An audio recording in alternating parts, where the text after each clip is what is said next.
wabarakatuh. Bismillahirrahmanirrahim. Alhamdulillahirabbil alamin wa bihi nasta'in ala umuri dunya waddin. Wassalatu wassalamu ala asyrafil anbiya'i wal mursalin sayyidina wa habibina wa syafi'ina wa qurrati a'yunina wa maulana Muhammadin wa ala alihi wa sahbihi ajma'in, amma ba'du. Rabbi shrah li sadri wa yassir li amri wa hlul 'uqdatam min lisani yafqahu qawli. Allahumma inna nas'aluka fahman nabiyyin wa hifdzal mursalin wa ilhamal malaikatil muqarrabin. Allahumma aghnina bil ilmi wa zayyina bil hilmi wa akrimna bit taqwa wa jammilna bil afiyah bi rahmatika ya arhamar rahimin. Ila hadratina bil mustafa wa rasulillahil mujtaba sayyidina Muhammadin sallallahu alaihi wasallam wa li jami'il anbiya'i wal mursalin wa ala alihi wa azwajihi wa sahabati wal qarabati wat tabi'in wa tabi'ina lahum bi ihsanin ila yaumiddin. Thumma ila sayyidina Syekh Abdul Qadir Jailani wa sayyidina Syekh Ibrahim At-Taimi wa sayyidina Syekh Dursi Nubra wa sayyidina al-Imam Syafi'i wal Imam Al-Hanafi wal Imam Malik Al-Madani wal Imam Ahmad Hanbali wa Syekhina al-Imam Abil Hasan Asy-Syadzili wal Imam Al-Jazuli wa musannif hadzal kitab al-Imam Al-Hafiz Jalal bin Abdurrahman bin Abi Bakar As-Suyuti wa li jami'il awladi sahwa Syekhina Muhammad Khair bin Kalan wa Syekhina Syamsul Arifin bi Asraful Arifin bi Ahmad bin Asad bi Qadri Munawwar bi Qadri Jazuli bi Hariri Abdul Azim ya Ahmad Muzakirin wa Syekhina Raden Malun Abdul Rahman Raden Zainal Abidin wa Syekhina Buya Usman wa Syekhina Syekh Abdul Haq Al-Hamidi wa Syekhina Syekh Mukhtar Al-Talib wa Syekhina Buya Sayyid Muhammad bin Alawi Al-Maliki wa Syekhina Jenderal Ali Muhajirin ya asbi Allah jazili muhajir ya mulki ya asbi Allah mulki wa syekhana ya Ahmad Salim wa salamah radhiyallahu anhum wa an sa'irin sadati sufiyatil muhaqqiqin wal ulama'il 'amilin wal a'immatil mujtahidin. Inna Allah ta'ala yamina bi himayatihim wa yumiduna bi madadihim wa yanfa'una bi barakatihim wa anwarihim wa asrarihim wa 'ulumihim wa nafahatihim fid din wa dunya wal akhirah. Al-Fatihah. Anna Allah yarzuquna 'ilman nafi'an wa rizqan halalan thayyiban wasi'an wa 'ala ma nawayna wa 'ala ma nawassalafuna salih bi sirril asraril Fatihah. A'udzu billahi minasy syaithanir rajim. Bismillahir rahmanir rahim. Alhamdulillahi rabbil alamin arrahmanir rahim maliki yaumiddin. Iyyaka na'budu wa iyyaka nasta'in. Ihdinas siratal mustaqim. Siratal ladzina an'amta 'alaihim ghairil maghdubi 'alaihim waladdallin. Amin. Bismillahirrahmanirrahim. Qala ma syekhuna al-musannif rahimahullah wa adama naf'a bihi wa bi 'ulumihi wa bi asrarihi wa bi asraris sairin salihin. Amin. Pada malam kali ini kita membahas kitab Lubabul Hadis yang artinya intisari hadis, intisarinya hadis. Jadi di kitab ini diterangkan oleh musannif langsung matannya tanpa ada sanad atau rawinya. Pengarang kitab ini namanya terkenal Imam Jalaluddin As-Suyuti. Beliau lahir di Mesir, juga wafat di Mesir. Makamnya ada di Mesir. Jadi ulama-ulama ahli fikih, ahli hadis banyak di Mesir. Di antaranya Imam Syafi'i, makamnya juga di Mesir. Kemudian Imam Ibnu Hajar Al-Asqalani, makamnya di Mesir. Sampai Sayyidina Husain, cucunya Nabi, juga makamnya ada di Mesir. Negerinya wali di sana, negerinya para ulama di Mesir. Imam Jalaluddin As-Suyuti lahir sekitar tahun 849 Hijriah. Beliau ya diterangkan, pernah dengar beliau dilahirkan oleh ibunya di antara kitab-kitab yang ada di rumah orang tuanya. Jadi bapaknya juga ulama. Mungkin ketika minta tolong sama istrinya, tolong ambilin kitab yang ada di lemari sebelah sono. Pas di pertengahan lagi ngambil kitab, istrinya langsung mules dan melahirkan Imam Jalaluddin As-Suyuti. Udah banyak tanda-tanda bahwasanya beliau menjadi ulama besar. Kemudian juga beliau ahli hadis, pakarnya ahli hadis, kitabnya karangannya 300-an lebih karangannya beliau. Ya, meninggal tahun 911 Hijriah. Berarti umurnya kurang lebih 62 tahun. Yang terkenal karangannya beliau adalah Tafsir Jalalain. Itu termasuk karangannya beliau. Tafsir Jalalain dikarang ya tafsir dua Jalal. Dua orang yang bernama Jalal. Yang pertama Jalaluddin Al-Mahalli. Kemudian ketika Imam Jalaluddin Al-Mahalli gurunya meninggal, dilanjutin karang kitab oleh muridnya Imam Jalaluddin As-Suyuti.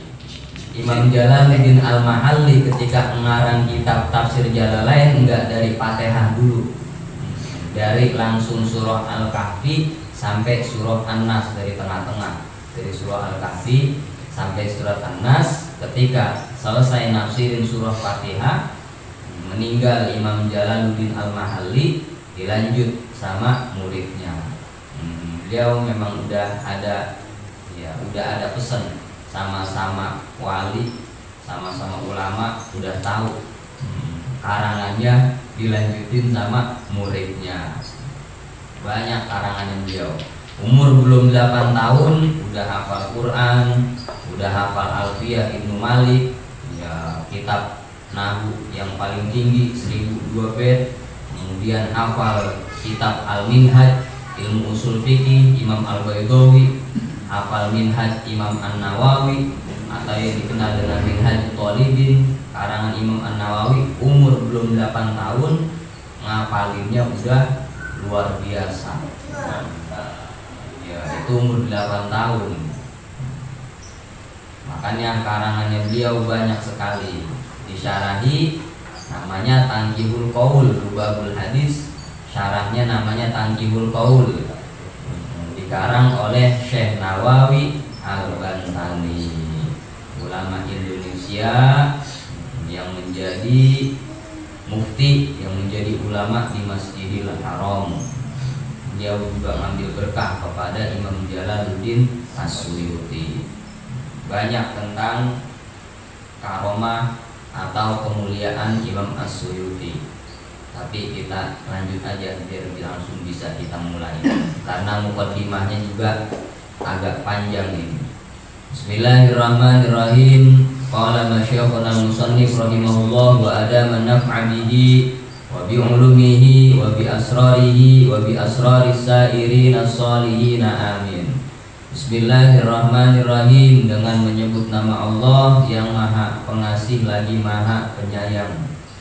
Alhamdu, adapun segala puji, lillahi ialah milik Allah, Rabbil alamin, Tuhan semesta alam. Segala puji apa? Segala pujian-pujian kebaikan lillahi hanyalah milik Allah. Ya, di dalam ilmu nahwu pada lafaz alhamdu, alnya itu selain al-lil ma'rifah bermakna listighraqil jinsi, menghabiskan jenis-jenis. Maksudnya apa? Jenis semua pujian-pujian hanyalah milik Allah, pujian yang baik. Wal akibatu, dan adapun akibat yang baik, lil muttaqin, untuk orang-orang yang bertakwa. Akibat yang baik itu disediakan untuk orang yang bertakwa. Apa itu akibat? Yaitu surga buat orang-orang yang bertakwa. Seringkali di Al-Quran diterangkan uiddat lil muttaqin. Jadi akibat-akibat yang baik, akibat yang terpuji itu untuk orang-orang yang bertakwa. wala udwana illa 'alal zalimin, dan tiada permusuhan, tiada kezaliman illa 'alal zalimin, kecuali bagi orang-orang yang zalim. Ketika ada kezaliman yang dilakukan oleh orang yang zalim, maka sejatinya di dalam hati kita kita ingkar, kita ada rasa pengingkaran minimal banget di dalam hatinya kita.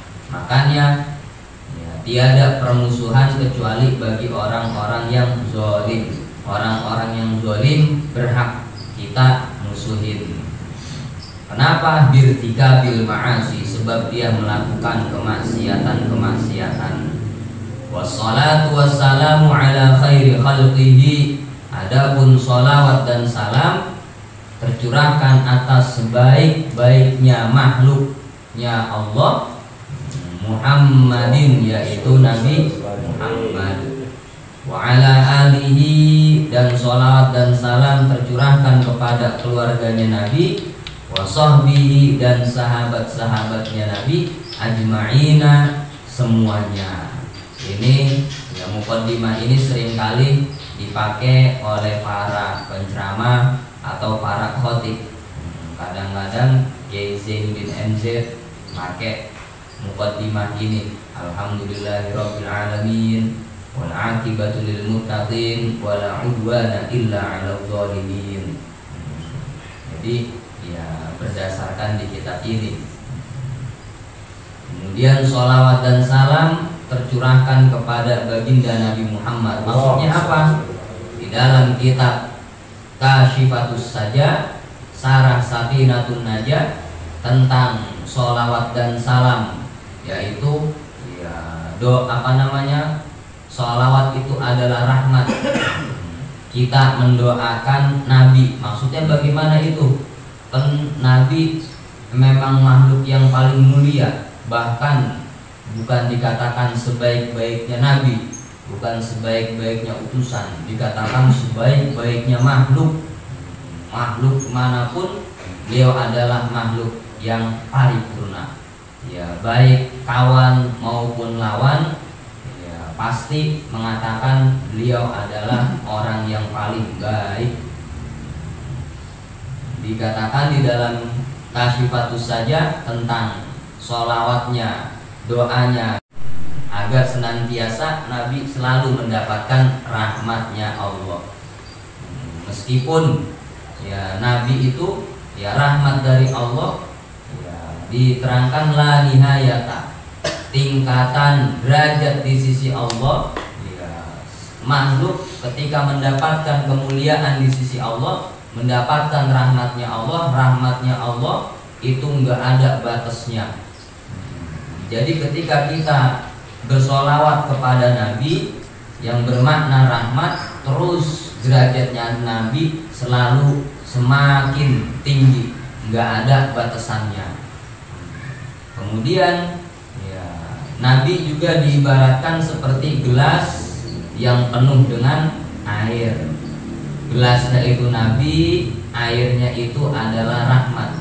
Makanya sejatinya ketika kita bersolawat, mengucapkan solawat rahmat kepada Nabi, sejatinya air gelas itu udah penuh, maka bakalan kembali ke diri kita.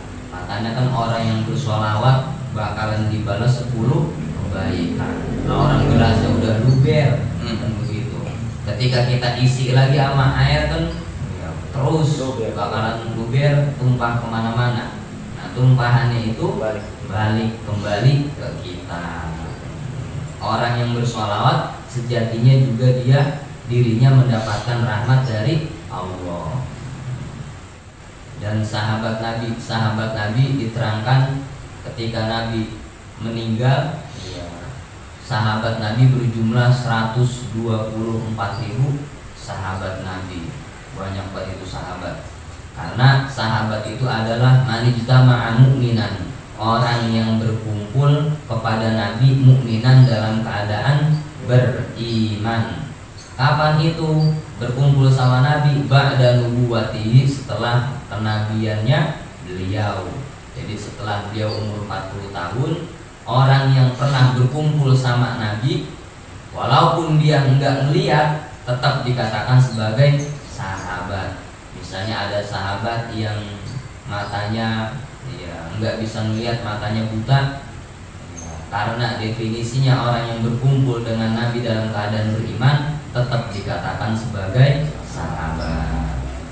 Amma ba'du, adapun segala itu, fa inni, maka sesungguhnya aku, aradtu, aku ingin, aku pengen, an ajma'a, mengumpulkan aku, kitaban, akan sebuah kitab, satu kitab, lil akhbarin nabawiyati, tentang hadis-hadis nabawi, wal asari, dan asar-asar, wal asar, dan asar yaitu perkataan para sahabat yang diriwayatkan sampai ke Rasulullah, bi isnadin sahihin, dengan isnad, dengan sanad yang sahih, dengan periwayatan yang sahih, isnad, wasiqin, lagi terpercaya. Jadi ada istilah isnad, ada istilah sanad, ada istilah rawi, ada istilah matan. Kalau matan hadis itu isinya, isi dari hadisnya itu sendiri, redaksinya, teksnya itu. Misalnya innamal a'malu binniyat, kan sebelumnya itu an dari siapa, langsung innamal a'malu binniyat. Nah, itu namanya matan, redaksi hadisnya. Sedangkan sanad itu adalah dari Nabi ke sahabat, terus misalnya sampai ke Imam Bukhari. Kalau sanad dari atas ke bawah, sedangkan rawi dari bawah ke atas. Rawahul Bukhari, terus sampai kepada para sahabat. Nah, itu namanya rawi. Sebenarnya itu aja, tapi istilahnya beda. Kalau dari atas ke bawah namanya sanad, kalau dari bawah ke atas namanya rawi. Misalnya Bang Ojek dari siapa nih? Dari Bang Tegal. Bang Tegal dari siapa nih? Dari saya. Saya dari siapa? Dari Bang Sirot. Ya udah aja. Biar. Rawinya telah matur, nggak bohong. Agak bisa diterima udah itu.